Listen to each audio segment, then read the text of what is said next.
So, hi folks. It's been quite a while, like a month and a half. Uh, it's been good. I just finished this big girl right over here, and took me about 2 months. This is a personal journey. So it's like solving a mystery, but it's a daily story instead of crime and death. I'm pretty enjoyed to seeing that every character's narrative, and I found that it's really intriguing because you can see that in each chapter it start off with a the point of view of a different characters, and that's why I think that like I heard that like the author Milan Kundera is good, that probably a legendary writer.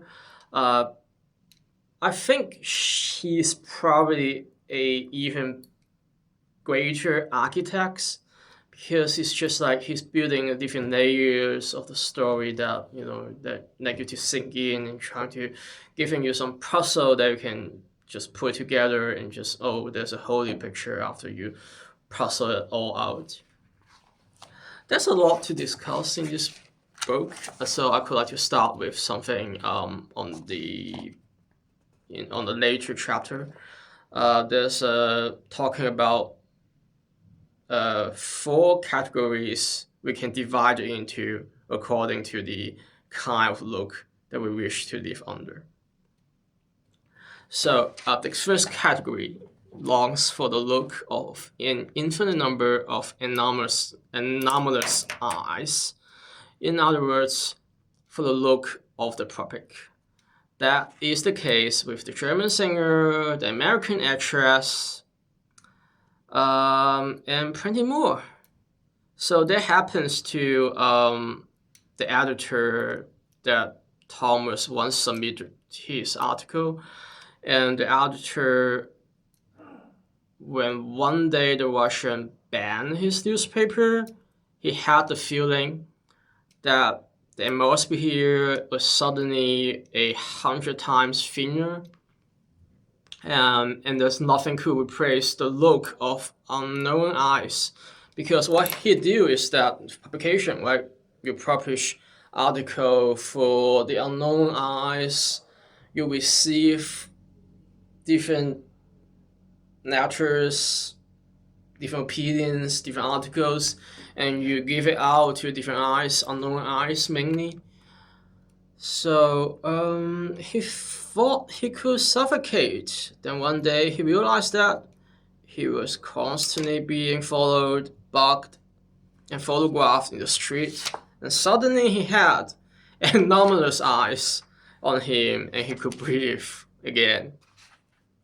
And he began to making theatrical speeches to the microphones in his wall.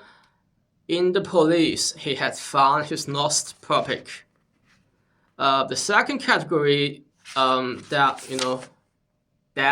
we can divide into according to the kind of look that we wish to live under, is made up of people who have a vital need to be looked by many known eyes. There are the tireless hosts of the cocktail parties and dinners. They are happier than the people in the first category who, when they lose their puppet, have the feeling that the nights have gone out in the room of their lives. This happens to nearly all of them sooner or later. People in the second category, on the other hand, can always come out with the eyes they did. Live under the night. Just talk to people and being the main character of the show.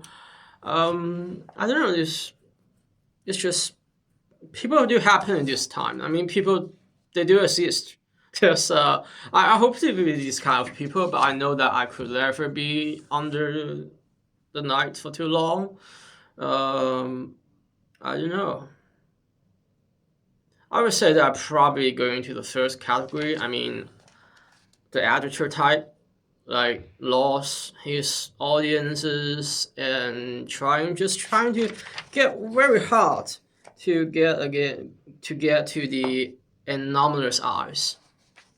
Yeah, I don't know. I mean, back when I was like secondary school, I was going to the social worker room like multiple times per week, probably 3 or 4 times per week at least maximum. So I'm not really making friends with the social worker, which is a great sister, like just act like a sister, big sister of mine. Um, but I get there just to tell about everything that I felt unfair that happened in my ongoing life. About the stress from the mathematics teacher, and the stress that you gotta be alone, and you felt out like when there's a time that um, they're your friends, they're just your friends, but you can't really go deeper with them. And I try to this is time I try to uh, make a deep talk with my good friend of mine during in higher form. And once he said, "Oh, this is not the right time." So I'm prepared. He's preparing for exam and stuff, so he couldn't take the heavy burden too much from the others, particularly. Yeah. So I don't know. I am of quite often the time when I'm talking to like a anomalous eyes, or a like a not people that I never associate with. I can just go free. I can just talk anything that I want. I can just being totally myself. So, and that's the third type, the third category of people who need to be constantly before the eyes of the person they love. The situation is as dangerous as the situation of people in the first category. One day the eyes of their beloved will close and the room will go dark, and Teresa and Thomas belong to the third category. I don't know. I'm definitely not the third category. Like, even romantically speaking, I was never going to be the third category. It's like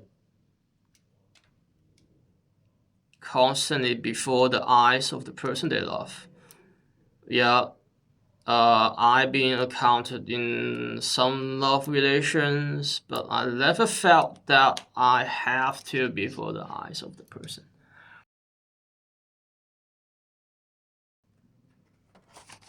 The beginning of the Genesis tells us that God created man in order to give him dominion over fish and bird and all the creatures, and of course, genocide was between by the man, not horse.